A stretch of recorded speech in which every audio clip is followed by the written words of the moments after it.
Hi, I'm Doddy. I work for Mountain Biking UK magazine, and to accompany the technique features that we produce in the magazine covering all forms of bike riding, we're producing this special one-off DVD showing you various techniques from jumping to cross-country riding to basic bunny hops. Hopefully it will give you a good grasp on how to push forward with your riding. Hope you enjoy it.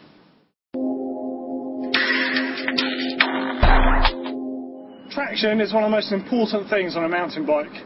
Simply put, if you can't put your power onto the ground, then you're going to get nowhere.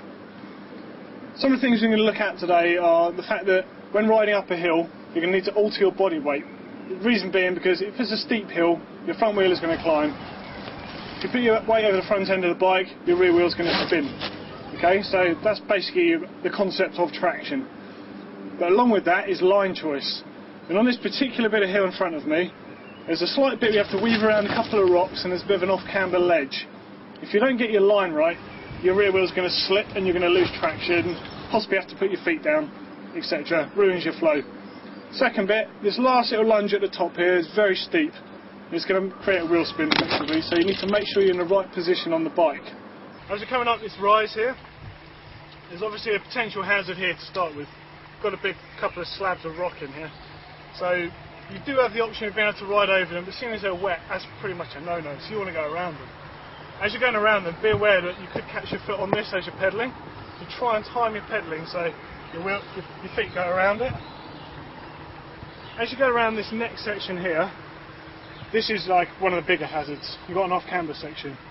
If you've got enough speed and enough power, you should go up on the high side of it because that's flatter and it's going to have more traction there.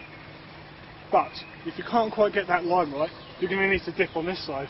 But what you don't want to do is step on the edge here and you're going to slide off into this. That's when you lose all your momentum. Following on from here, assuming you got this right, you come up to this final section. There's a short, sharp little climb. As you come up here, you're going to have to keep your weight on the nose of the saddle, like I said earlier, to keep your weight on the rear wheel. But the front wheel is also going to try and climb off the ground, so you have to make sure you keep your weight low on the bars. So, let's have a look.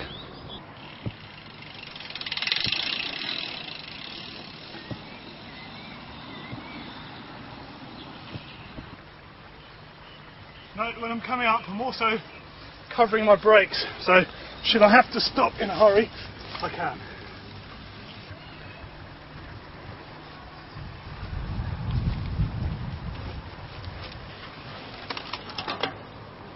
Obviously when you're on the trail itself, you are going to encounter more hazards than we looked at today. Two of these being roots and rocks. Roots, it's important for you to hit these as square on as possible, i.e. with it 90 degrees to your wheel. If it's slightly at an angle, you could slide out as you get to it. Instead of using roots and rocks as an example, we're actually going to show you riding up quite a steep flight of steps. What this does is demonstrate a real obvious way of me moving my weight forwards and backwards on the bike in order to keep traction and stop the front wheel from climbing. There's a lot of factors in it, but they all apply to your off-road riding. What we have here is a fairly steep bank alongside a little stream here, and it has 3 or 4 steps on it. Now, riding up here, as well as actually being able to get traction on the bank itself, you've got to concentrate on getting over these steps. This is exactly the same rule as you have to apply when you're riding off-road over roots and stuff. I've chosen to use this example because it's very obvious for you to see the body position I'm going to have on my bike and how I need to use that.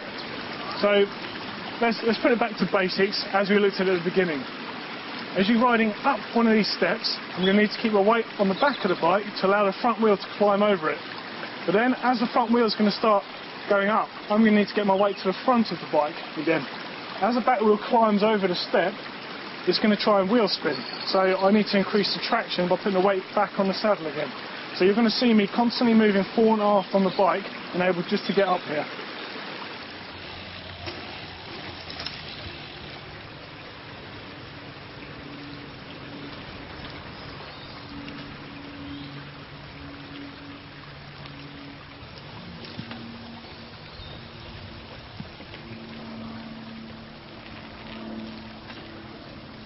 So as well as looking at my line, I've got to concentrate on traction as I'm doing it. So everything's got to be perfect or I simply can't get up it. So not sure if I can actually do this, but let's give it a go.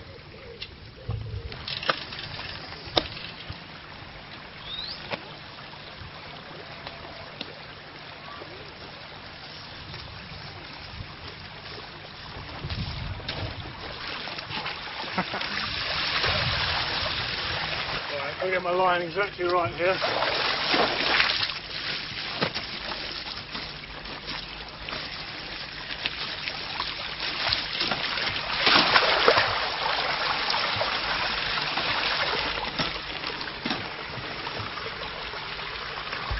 Home and dry.